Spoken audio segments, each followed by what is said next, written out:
Eh, la palabra de Dios es la herencia que nos ha quedado de los primeros cristianos, Recording in progress.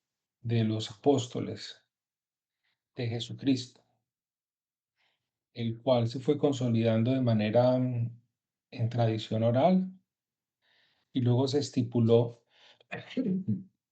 eh, bajo la dirección del Espíritu Santo los libros que habían de ser puestos allí para nutrirnos espiritualmente y entender qué había pasado. Uno de ellos fue Lucas, que hizo una gran labor y en la cual debemos mucha gratitud a Lucas, porque se tomó la tarea de entrevistar a todos los que tuvieron que ver con Jesús. Se fue a la casa de cada uno de María a preguntarle, oiga, ¿cómo fue eso de la anunciación? Cuénteme un poquito. Fue a cada uno de los discípulos y tenía a alguien que llamaba Teófilo, que no sé quién es Teófilo, pero le escribió a Teófilo el primer evangelio que era Lucas. Y luego siguió recolectando lo que hacían los apóstoles en la primera época y, y le envió un segundo libro a Teófilo, Hechos de los Apóstoles. Mi querido Teófilo, aquí le escribo y le empieza a escribir el segundo libro, que es el de los Hechos de los Apóstoles. Pero luego tenemos a un tipo como Pablo, que es el escritor más grande del Nuevo Testamento, las mayores cartas del Nuevo Testamento. Para los que no sepan, el apóstol Pablo no caminó con los dos al principio. Y había una norma. La norma era que para poder ser apóstol tenía que tener dos condiciones. Haber caminado con Jesús y haber sido testigo de la resurrección. Pablo ni caminó con Jesús ni fue testigo de la resurrección, porque era un perseguidor de cristianos. Nos demuestra que de alguna manera siempre que el hombre pone normas o establece códigos de cómo deben de ser las cosas, porque hasta después de que Judas murió echaron suertes a ver quién quedaba, quién era el 12, y ellos eligieron un 12, no hizo ni fu ni fa, porque al final fue Dios en Jesús quien lo escogió. Y saben que lo más maravilloso de todo, ¿alguien me puede decir quién le enseñó el Evangelio y quién le contó la historia de Jesús a San Pablo? ¿Alguien tiene alguna idea por ahí? Pues si lo ves en, verán,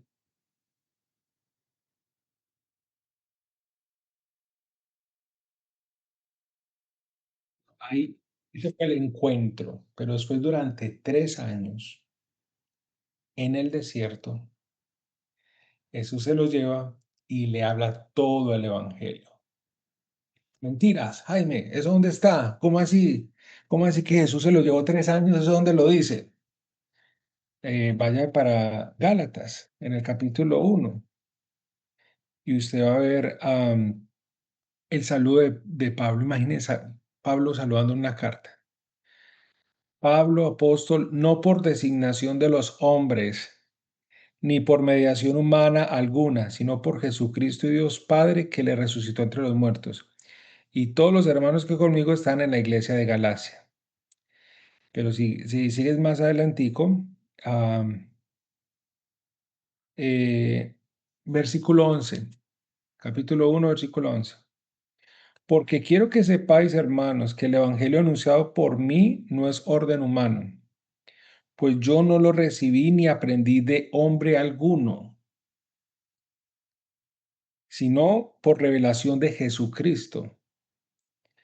Seguramente habéis oído hablar de mi conducta anterior al judaísmo, cuán encarnizadamente perseguía a la iglesia de Dios para destruirla, y cómo superaba en el judaísmo a muchos compatriotas de mi generación. Era un teso, era muy inteligente. Mas cuando aquel que me separó desde el seno de mi madre y me llamó por su gracia, tuvo a bien revelar en mí a su Hijo para que lo anunciara entre los gentiles, al punto sin pedir consejo a hombre alguno, ni subir a Jerusalén, donde los apóstoles anteriores a mí me fui a Arabia, de donde volví a Damasco al cabo de 3 años. Subí a Jerusalén para conocer a Cefas. Ni había conocido a Pedro. No le dio ni tiempo de conocer. 3 años por fuera y luego ahí sí fue a conocer a Cefas. Y permanecí 15 días en su compañía y no vi a ningún otro apóstol, sino a Santiago, el hermano del Señor. Y Dios es testigo que esto que me os escribo no es mentira. Más tarde me fui a las regiones de Siria y Cilicia. Las iglesias de Cristo en Judea no me conocían personalmente, solamente habían decir, el que antes nos perseguía ahora anuncia la buena nueva de la fe que entonces quería destruir y alababan a Dios por mi causa. Eh, el apóstol Pablo, Dios hace cosas que se salen del esquema y de la cajita donde nosotros ponemos a Dios.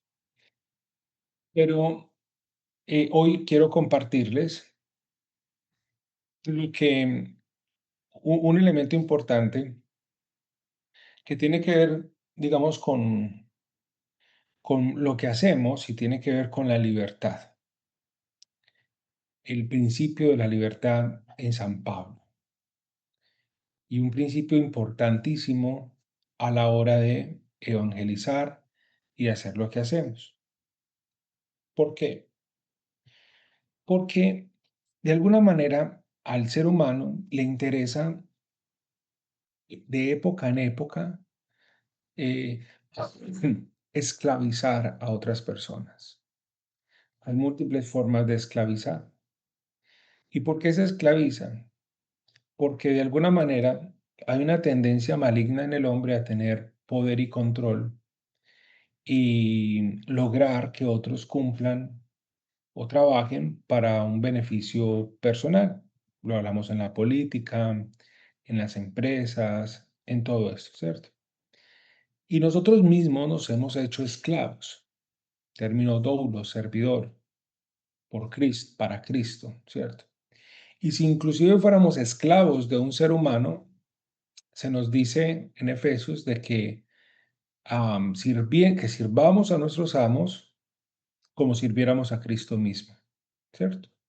Es decir, esta es la realidad humana, es la realidad del mundo, pero nuestro comportamiento, aún estando en la cárcel, siendo esclavos o en cualquier circunstancia, deberíamos ser libres a pesar de nuestra condición física o natural. Entonces, si me hago explicar. Si estuviéramos en la cárcel, si estuviéramos bajo una esclavitud financiera, llamémoslo así, inclusive, una esclavitud por X o Y persona que tiene atada nuestras posibilidades de hacer muchas cosas, podríamos ser libres desde nuestro corazón, desde nuestro espíritu.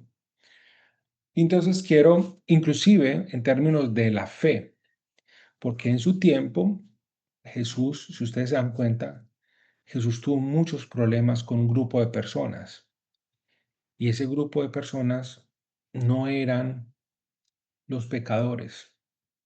Jesús nunca tuvo un problema con un pecador. O sí, de pronto me pasa alguno, ¿no? ¿Cierto? Por ejemplo, mi mujer adúltera, no le dije, no, hasta así no, pero ¿cómo es que vos estás adulterando? Mira la que me pones, ahora te van a apedrear y ya el que está escribiendo, yo permití que te apedrearan, si es en la que me pones. No, Jesús nunca se puso en problemas con una pecadora, ni con un pecador, ni con los publicanos. Eran bien aborrecidos por el pueblo, por ladrones, por corruptos. No querían tratar con esa gentuza que eran los cobradores o recaudadores de impuestos. Eran lo peor, pero Jesús comía con ellos. ¿Con quién no le gustaba juntarse Jesús? con aquellos que eran la élite espiritual y religiosa de su tiempo, fariseos, escribas, saduceos, gente que cumplía al pie de la letra la norma. Muy bien, les decía en sus palabras. O sea, imagine si Jesús tuviera Twitter, estaba escribiendo al jefe de la sinagoga, al fariseo, fariseo hipócrita. Imagina los que le replicaban, sepulcro blanqueado. Imagino ahí con una serpiente ahí, raza de víboras, y le pone una serpiente de emoji en el Twitter.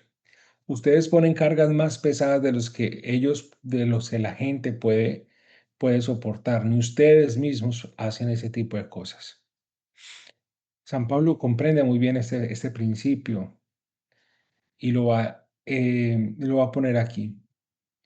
Y nos habla de que uno de los efectos, uno de los beneficios del sacrificio profundo de Jesús en la cruz fue la libertad. Obvio, el más grande, la redención, poder estar libres de culpa, de pecado, porque Él pagó por nosotros y poder disfrutar de la presencia de Dios eternamente. Ese es el más grande beneficio. Pero junto con ese vienen otros beneficios. La adopción como hijos de Dios, el, el sentido de la libertad, la sanación física, la sanación espiritual. Por sus llagas hemos sido sanados. Son beneficios que también hacen parte de lo que hizo Jesús por nosotros. Pero uno muy importante se llama la libertad. Y quiero que lo leamos. Hoy voy a leer el capítulo 5 de los Gálatas, pero quise darle contexto para saber dónde está ubicado este libro. Ya les hablé de San Pablo, lo que les dice al principio, de cómo recibió el Evangelio. Luego lo encontramos en el capítulo 5 de la epístola de Pablo a los Gálatas. Dice así: para ser libres, vamos a leerlo todo, entonces desde el versículo 1 y siguientes. Para ser libres nos ha liberado Cristo. Manteneos pues firmes. Yo no os dejéis oprimidos nuevamente bajo el yugo de la esclavitud. Soy yo, Pablo, quien les dice, si os circuncidáis, Cristo no os aprovecha nada. Os declaro de nuevo que todo hombre que se circuncida queda obligado a practicar toda la ley. Es decir, volver a los ritos judaizantes, volver atrás y asumir otra vez la carga del cumplimiento de normas, de preceptos y de un montón de cosas que tenían ellos. Si se circuncidan, pues ustedes hagan todo lo que trae la ley. Pues, entonces están obligados a practicar toda la ley. Todos cuanto buscáis la justicia en la ley, habéis roto con Cristo. Habéis caído en desgracia. Nosotros, en cambio, esperamos la justicia anhelada por medio del Espíritu y de la fe.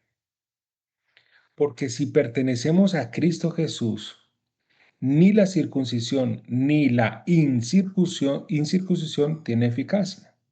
Si haces este rito o haces esto de manera de los judíos, va a tener efecto. Ni lo uno ni lo otro te hace mejor o peor, sino la fe, que actúa por la caridad o el amor. Es otro sinónimo de ese texto. Con lo bien que corríais, ¿quién os puso obstáculo para que no siguieras a la verdad? Semejante persuasión no proviene desde luego de aquel que os llama. Es verdad que un poco de levadura hace fermentar toda la masa, pero el Señor me inspira la confianza en que no cambiaréis de actitud. De todos modos, el que os perturba, quien quiera que sea, cargará con su sentencia. En cuanto a mí, hermanos, si aún predicaste la circuncisión, no tendría por qué ser perseguido. En tal caso, la cruz ya no supondría ningún escándalo para quienes me persiguen. Ojalá que se me mutilara, que se mutilaran los que os perturban. Lo que está hablando es, si yo accediera a todo esto, pues la cruz ya no tiene ningún problema porque no es un escándalo. Pero de eso se trata. La cruz ha traído libertad y ya no es necesario ese tipo de cosas que venían haciendo.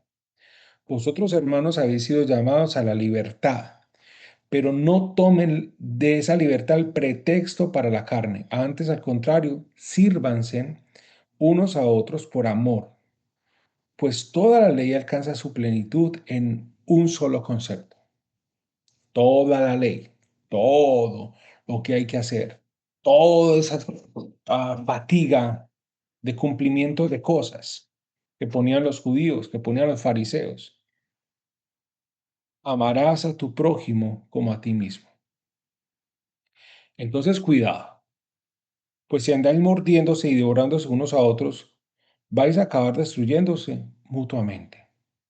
Si se están atacando, devorando, con rencillas, con odios, y esto lo estoy hablando es para que lo entendamos en un concepto más amplio, no solo en fe, comunidad, iglesia, sino la iglesia doméstica, la casa, la familia. Aplíquenlo desde todas las perspectivas porque esta palabra traspasa todas nuestras realidades. Os digo pues que procedáis según el Espíritu, sin dar vía libre a las maneras, a las meras apetencias humanas, es decir, a la carne. Pues la carne tiene apetencias contrarias al Espíritu y el Espíritu contrarias a la carne. Y son tan opuestos entre sí que no hacéis lo que queréis. Pero si sois guiados por el Espíritu, ya no estáis bajo la ley. Ahora bien, las obras de la carne son bien conocidas: fornicación, impureza, libertinaje, idolatría, hechicería, odios, discordias, celos, iras, ambiciones, divisiones, disensiones, rivalidades, borracheras, comilonas y otras cosas semejantes. Sobre esto los prevengo. Ya se los advertí, que quienes hacen tales cosas no heredarán el reino de Dios. En cambio, los frutos del Espíritu son amor, alegría, paz, paciencia, afabilidad, bondad, fidelidad, modestia, dominio de sí. No hay ley que condene tales cosas. Además, los que son de Cristo Jesús han crucificado la carne con sus pasiones y sus apetencias. Si vivimos por el Espíritu, sigamos también el Espíritu. No seamos vanidosos, provocándonos los unos a los otros y envidiándonos mutuamente. Pon esto en todas tus esferas. Trabajo, eh, matrimonio, familia, empresa. Si hay fornicación, si hay impureza en mis negocios, en mi forma de proceder con los empleados, con la esposa, con el esposo, si hay odio, discordia, celos, iras, ambición, división, disensión, rivalidades, todo eso son los frutos de la carne. Y dice que no estamos siendo guiados por el Espíritu, pero que si estamos guiados por el Espíritu, se nota. Es decir, alguien que nace de nuevo, alguien que efectivamente está conectado con Dios, alguien que se puede llamar realmente creyente, cristiano, que ha nacido de nuevo, que tiene una vida diferente, tiene unas formas en las cuales yo puedo constatar que es genuino. Algunos están en proceso de ser genuinos. Yo creo que soy uno de esos, en proceso. Pero tengo que reconocer qué es el fruto del Espíritu y qué es el fruto de la carne. Porque hay muchas personas, llámese la denominación de seguidores de Jesús cualquiera que se llame, que pueden decir a viva voz que siguen a Jesús, pero que no son realmente guiados por el Espíritu Santo. Son fans de Jesús, son fans de las cosas de Jesús, les gusta las cosas de Jesús, les encanta la gente que sigue a Jesús, pero no necesariamente son guiados por el Espíritu que habitó en Jesús. Porque quien es guiado, surgen estos frutos. ¿Cuáles, Jaime? Surge amor, se nota, hay verdadero amor, hay alegría, hay paz, una persona que transmite paz, una persona que transmite que bueno, podemos hablar, podemos dialogar, podemos estar ahí y se siente paz. Transmite su inconformidad, sus cosas en paz. Imagínense una pareja.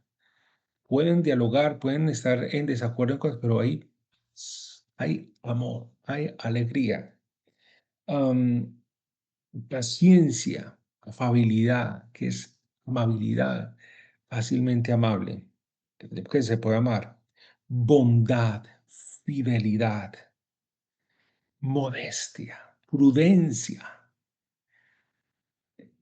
y dominio de sí mismo. No hay ley contra tales cosas. Entonces, quiero decirles algo. Quien les predique lo siguiente, ustedes tienen que ser amorosos, ustedes tienen que ser alegres, ustedes tienen que ser fieles, ustedes tienen que buscar ser personas de paz, ustedes tienen que hacer todo lo posible y luchar mentalmente para tener dominio propio. Es un mensaje que no concuerda con las sagradas escrituras. No es un esfuerzo humano. No es una tarea en la cual yo tenga que hacer y reciba una receta. Léase este texto, ore, ayune, tal, para que usted sea esto y esto. Es el resultado natural de dejarse guiar por el Espíritu. Y uno se deja guiar por el Espíritu porque hay comunión, porque hay cercanía, porque hay amistad con el Espíritu de Dios. Y entonces de manera natural se produce esto, de manera espontánea, como cuando siembras un árbol y de repente empiezan a salir sus frutos, las manzanas, las naranjas, el aguacate o lo que quieras sembrar. Esos frutos se empiezan a dar, no al mismo, no a la semana, no al año, quizás tarde un poco más, pero esa relación empieza a dar sus frutos. Entonces, en todo lo que hagamos, uno, dejémonos guiar por la libertad que nos está diciendo San Pablo, y la libertad es, no lo que hacemos en la fe tiene que ser porque tiene que ser así, porque esto hay que hacerlo de esta manera, porque te tenés que circuncidar para poderle servir a conectados, judaizarte para que puedas hacer las cosas, establecer esos pesos, porque así es que hay que hacerlo y así se ha hecho siempre como lo hacían los fariseos, los judíos de ese tiempo. San Pablo dirá, pues si te circuncidas o si no te circuncidas, pues da lo mismo. Dice aquí, no tendría por qué, bueno, no habría ningún cambio, pero no vuelvan otra vez a sentirse esclavos. Cada uno puede sentir, inclusive si conectados, o cualquier otra cosa te hace sentir esclavo, no es el lugar donde tú deberías estar.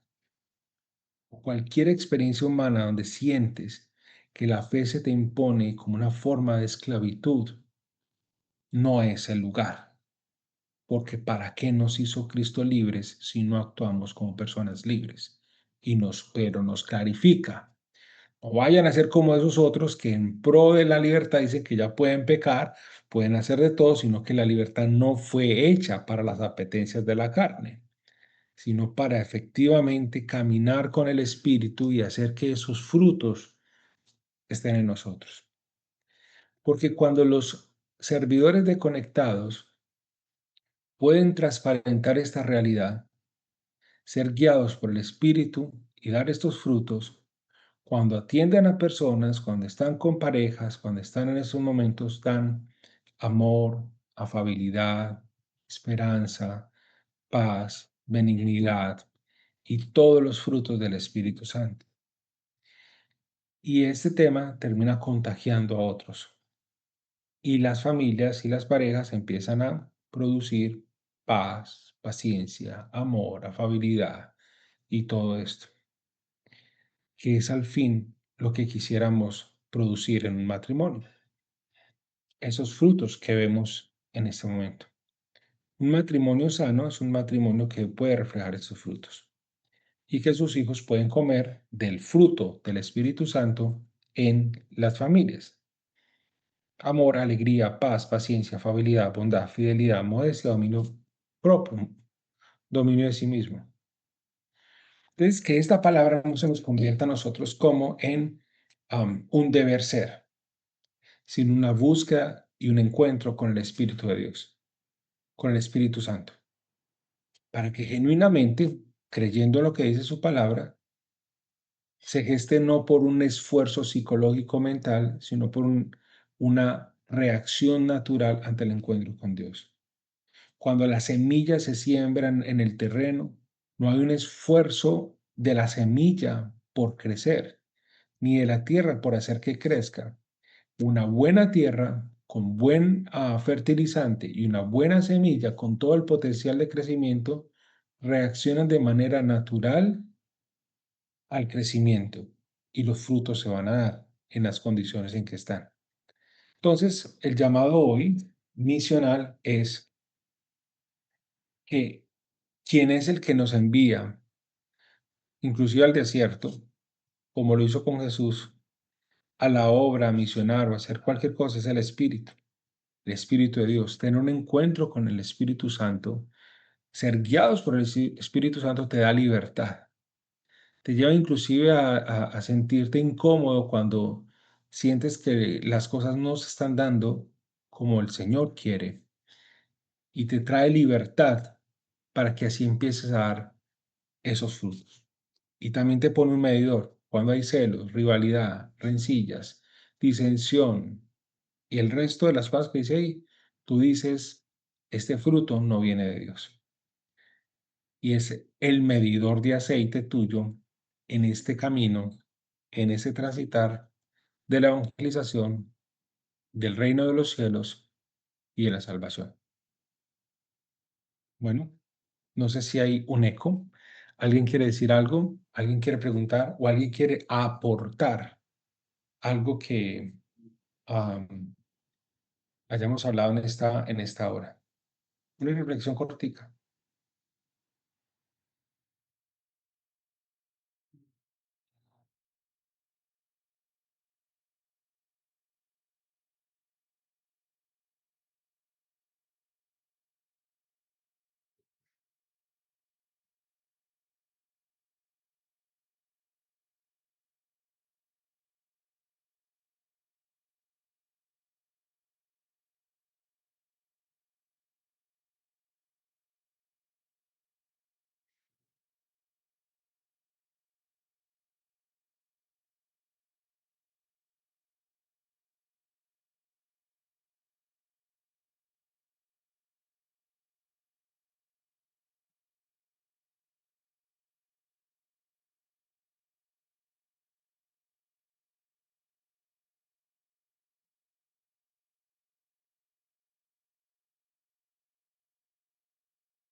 Está bien, está bien. Yo voy a decir algo que no es, no sé, no es doctrina, no es algo que se va a creer, pero es una visión. Cuando uno ya escucha a tanta gente, uno como que, y además ha venido creciendo en mí un deseo muy profundo de estudiar las escrituras desde otra visión, desde, no desde ya lo había leído, sino quiero sorprenderme en estas cosas nuevas.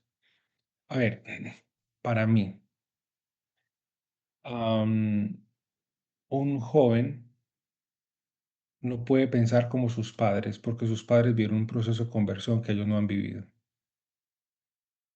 Es decir, uno vive lo que vive y piensa como piensa porque uno vivió y uno experimentó y uno se dio con las paredes, con lo que sea, y eso lo llevó a uno a Jesús, pues a rendir su corazón. Ellos no tienen por qué vivir la fe como nosotros.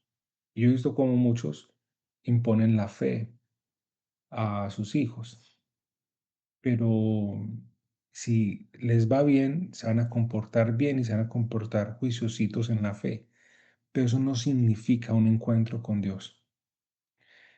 Entonces, lo más difícil es que ellos tienen que reempezar otra historia y uno no sabe ni tiene el control de esa historia en qué va a parar, si va a parar bien o va a parar mal. Entonces, aquí están los personajes de la obra. Entonces, uno, personajes de la obra. Hijos, padre, sociedad, amigos. Los padres tendrán que seguir siendo padres y no psicólogos, consejeros ni amigos. Seguir siendo padres. Padres con buenas intenciones, pero según la Biblia, malos. Ustedes siendo padres saben dar cosas buenas a sus hijos. O sea, buenas intenciones, pero entendiendo que voy a tratar de equivocarme lo menos posible, de utilizar los elementos de persuasión mejor que pueda para guiarnos por este camino. Ese es mi rol. No puedo renunciar al rol de seguir guiando, enseñando, fortaleciendo, entregando, direccionando y mostrando el norte. Ese es mi rol. Ah. Segundo, malos amigos. Es como si a tu hijo lo proteges de todos gérmenes y bacterias durante sus primeros 5 años. No lo dejas jugar con la arena, no lo dejas nada. Lo pones en una cápsula para que no se te enferme tu hijo. Cuando ya tiene 6, 7, 8 años, tu pequeñito se enferma y es brutal porque en sus primeros años no aprendió a lidiar su organismo con los virus y las bacterias. Los malos amigos estarán todas las épocas de sus vidas, desde niños, adolescentes, jóvenes, hasta les podría asegurar de que ustedes tienen malas compañías por ahí alrededor de ustedes, de cada uno en el trabajo o algo. Hay malas compañías por ahí. Pero no somos nosotros. No. Ya estaba asustada. Entonces, por ahí hay una mala compañía. No, no, no, Entonces, al contrario, la asustada era yo. entonces, pero la clave aquí es cómo lidias con las malas compañías, cómo no te dejas persuadir de las malas compañías. Que los padres tienen la oportunidad de guiar a sus hijos mientras tienen las malas compañías para enseñarles a no dejarse persuadir, a tener carácter, a tener unas cosas, pero no las puede retirar así sencillamente porque están allí. Porque después ya no van a tener capacidad de persuasión con sus hijos para lidiar con eso. Igual con la parte afectiva. Si desde pequeños o desde muy jóvenes, no, no puede, no puede, no puede, no puede, y pasan 15, 16, 17, 18, 19, 20 años, no se casen con una persona muy buena, se ganaron la lotería. Bendito sea Dios que encontraron a alguien así. Pero no siempre ocurre, porque tienen que desarrollar las habilidades sociales y afectivas para lograr discernir cuál es la mejor persona para estar. Y no hablo de una intimidad sexual, sino de por lo menos saber qué es enamorarse, qué es que le rompan el corazón, cuáles son las tácticas de manipulación de uno, del otro, o sea, todo ese tipo de cosas son cosas que tienen que aprender para luego lanzarse a la vida.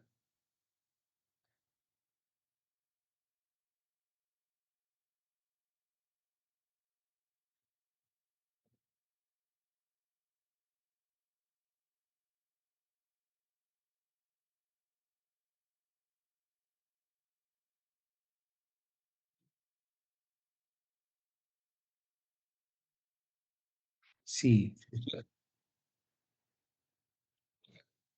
tú eres mamá, puede funcionar esa visión, puede funcionar.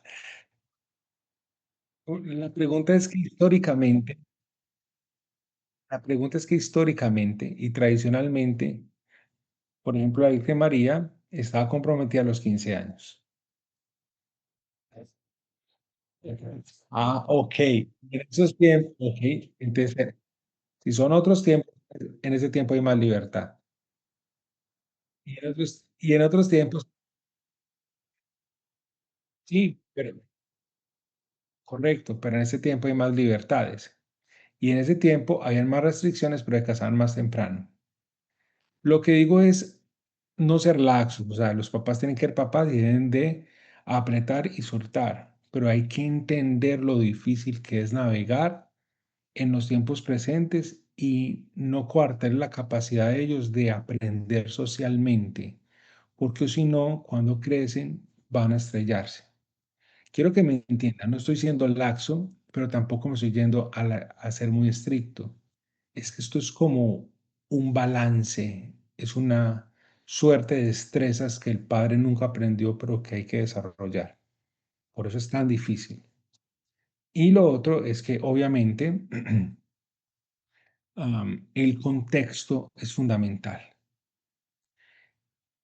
Poder rodear a mi hija, a mi hijo, intencionalmente, pero estratégicamente, no con obviedad, "Ay, me metió a esto porque mi mamá quiere", no, intencionalmente quiero hacer esto. Estratégicamente es, pero que se sienta natural. Porque obviamente, cuando uno lo hace obvio, pues dice: "Ah, mi mamá me metió acá, yo no quiero estar aquí, qué pereza". Claro, siempre con sus cosas. No sé si me hago entender. Pero es importante lograr y pedir a Dios que me ayude a que mi hijo, mi hija estén en un ambiente que no va a garantizarlo todo, porque en todo se ve la viña del Señor, pero que por lo menos ayude en sus amigos a transmitir cosas positivas, ¿cierto? Nosotros teníamos la comunidad y crecimos en un ambiente de jóvenes y nosotros sí queríamos rumba y sí queríamos luces y sí queríamos divertirnos y sí queríamos tomarnos una limonada azul después del grupo de jóvenes, ¿cierto? O sea, queríamos lo mismo, pero sanamente. Queríamos las luces de la música, queríamos saltar, queríamos cantar, queríamos reunirnos con amigos, queríamos salir a comer perro, queríamos eso y luego tomarnos una limonada azul, o sea, la noche blue. Queríamos hacer eso. No en el mundo, digamos, tergiversado de lo que pues, sabemos.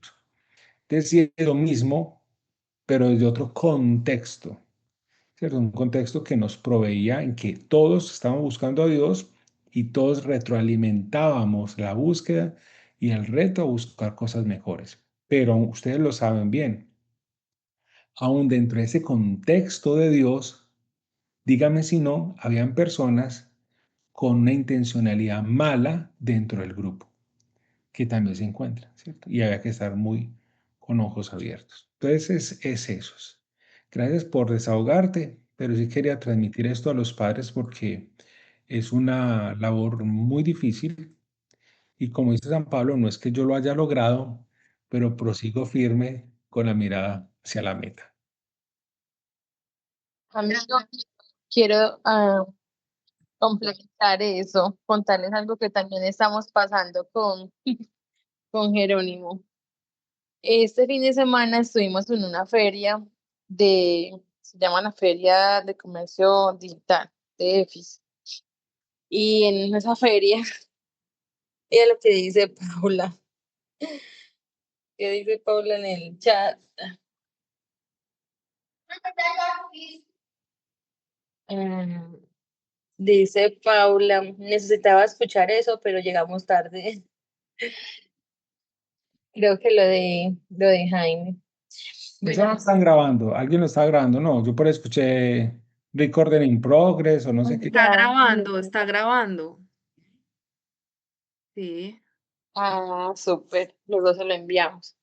Entonces resulta que estábamos en la feria y la feria fueron varios ponentes con temas de nueva era. Eso fue fuertísimo, fue muy fuerte. El tema de la mentalidad, de la teoría de prosperidad, bueno, muchas cosas ahí disfrazadas de cosas buenas, pero nosotros ahí mismo sentimos, al punto en que Jairo hubo una conferencia que no soportó y se salió. Y bueno, muchas cosas fuertes. Y en la noche del sábado había una actividad que caminar sobre el fuego. Era también una actividad súper fuerte y yo me quedé solo con la intención de tratar de identificar eso qué secta es, eso qué, o sea, qué cuento raro es ese que estaban haciendo.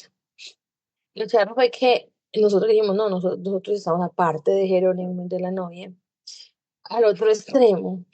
Y Jerónimo me llamó, me dijo, mamá, ¿ustedes van a hacer eso? Yo le dije, no, hijo. Me dijo, uy, sí, mamá, no vamos a hacer eso. Eso está muy delicado. Isa me dice que hagamos y que hagamos eso, pero yo le digo que no, porque a mí eso me parece que está mal. Yo siento que eso no va con nuestros principios. Entonces, haber identificado que Jerónimo se dé cuenta de esas cosas, uno dice, wow, o sea, realmente siente uno como un alivio, como tan grande de saber de que son una nueva generación y aunque en el mundo en estos momentos les pongan tantos retos, porque no es fácil, como decía Jaime, son generaciones distintas. Mi mamá, por ejemplo, la casaron a los 15, o sea, y ella no estuvo en la época de María, estuvo mucho después. Entonces, para uno en esos momentos uno dice, no, pues es que los 15 no, pero sí era la realidad de antes. Pero también hay un reto muy grande, que uno dice, bueno, por lo menos él identifica que sí y que no está bajo nuestros principios, pero por ejemplo, hablemos del tema de la sexualidad. Cuando empieza uno como le dice que no puede ser un noviazgo, es un tema, creo que debemos de montar una escuela de padres, Jaimito, con principios cristianos. ¿Cómo le hablo yo a este chico de ese tema? Es un reto grande, en esa labor estamos.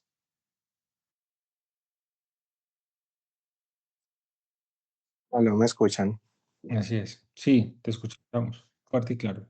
Bueno, ahí compartiéndoles también frente a ese tema y frente a lo que decía Jaime ahorita, por ejemplo, nosotros con María, el reto que teníamos con el tema de la Eucaristía, que le daba pereza, se ponía a hacer bulla, y es como identificar qué les gusta y llevarlos como por esa línea, encontrar a Dios. En el caso nuestro fue que en la iglesia hay coro de niños y a ella le encanta cantar. Nosotros nos vamos todos los días desde las 8:30 de la mañana hasta las 10 que hacen el ensayo del coro y va a la Eucaristía de los niños a las 10:30 y a ella le encanta estar allá porque canta y todo eso. Y lo bonito de eso es que se rodea de niños que también les gusta cantar, que también los papás tratan de enfocarlos hacia Dios y se le genera ese ambiente.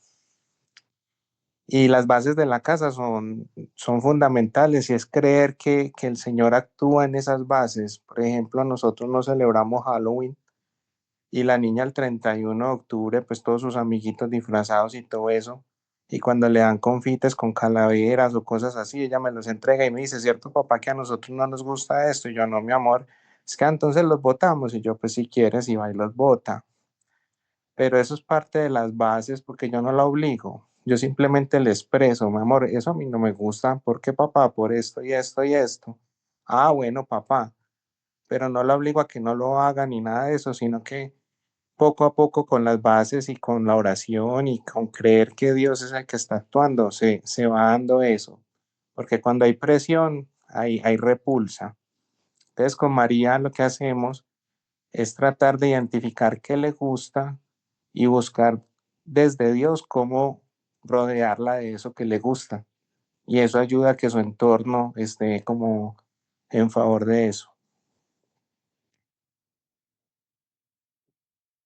De acuerdo. Cuando se impone, hay una reacción inversa. Puede que esté alineada al final, pero es una lotería. O sea, si alguien trata así a los hijos y aceptan, gloria a Dios, o sea, le funciona. Vea, yo les voy a decir algo. Aquí esto es todo un curso, un taller. Aquí tenemos mucho que hablar de esto. Porque en la edad que está la hija de María, la hija de Yusi Andrés, o sea, hasta los 11 años ellos absorben todo lo que nosotros les digamos. Pues por ahí hasta los 9, porque a los 11 ya están medio revelándose.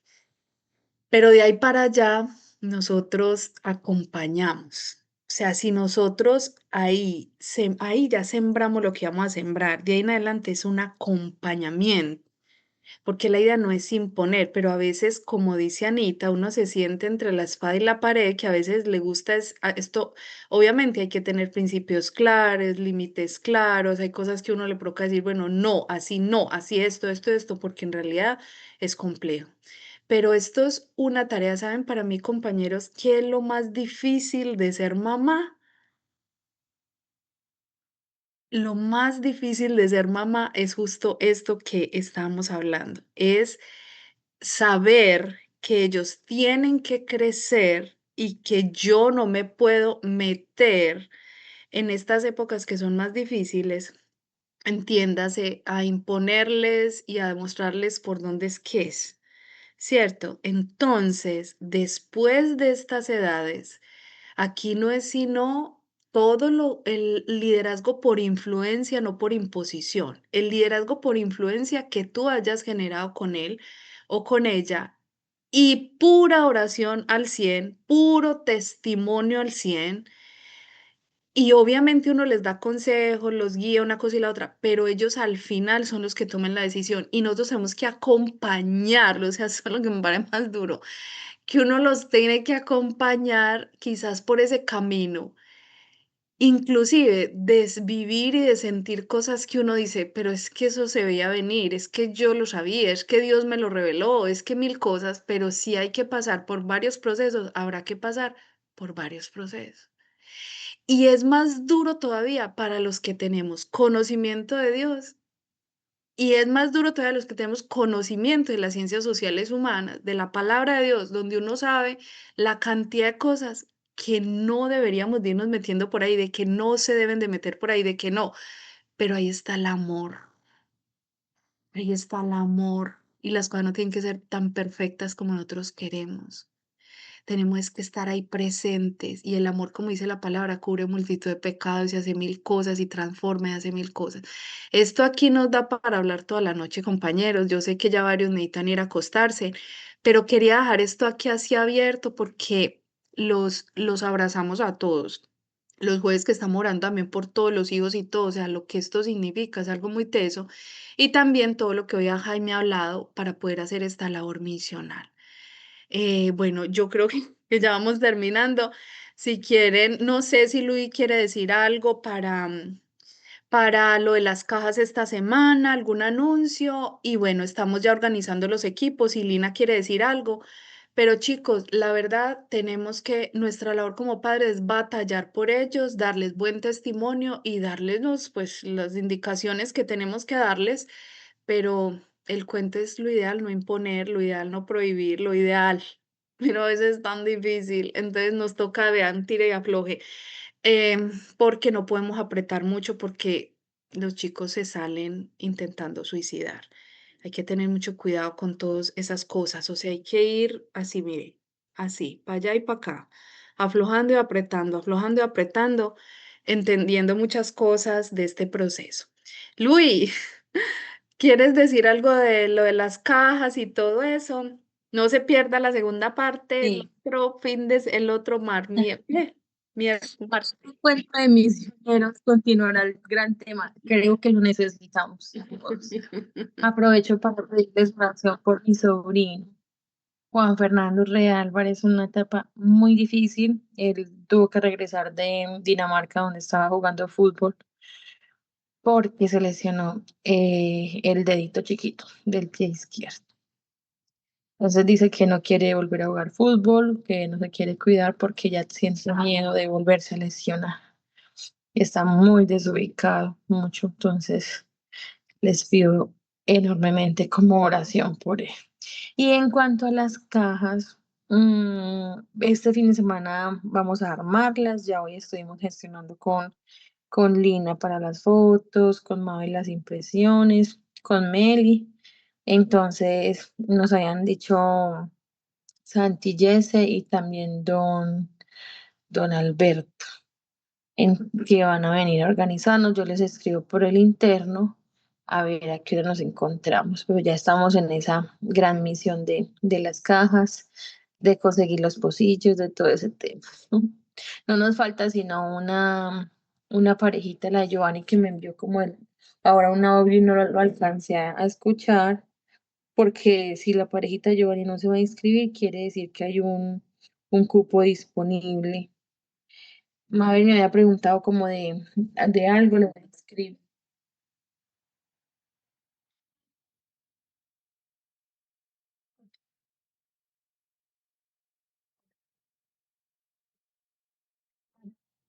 Ah, bueno, listo, de una. Ujú.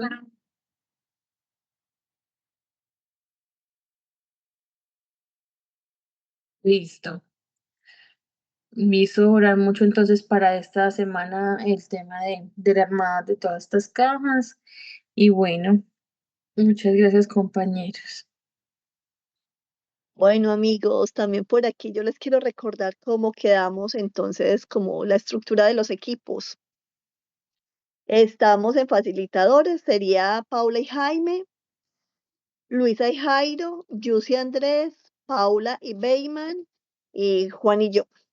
Y en la intercesión estaría Luz Marina, nos estaría acompañando Anita y Adrián, sí, estaría Anita y Adrián, Adelaida, creo que Angelita también, bueno, y los demás que puedan también ayudar ahí como Evelyn, no sé si Santi y Jesse pueden ayudarnos también en la intercesión, cómo están de tiempos, para que nos vayan diciendo, amigos, estamos a 2 semanas, a 2 semanas de comenzar conectados. Entonces ahí estamos para que comencemos a orar. Listo. Entonces eso sería como quedarían conformados los equipos. Y creo que no, que eso sería todo. Tenemos algo más para decir, muchachos. Que no, dice Andrés, bien, gracias por apoyarnos, por estar todos ahí. Anita va a estar también en intercesión, qué rico. Y bueno, eso sería todo como lo que teníamos para hablar la noche de hoy. No sé, Paulis, ¿hay algo más o ya nos vamos a dormir y a descansar? Creo que sería como todo, Paulis. Bueno, no sé, hacemos una oración final. Anita, ¿nos ayudas? ¿Quieres darnos una oración final? Gracias, Anita.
Amén, amén.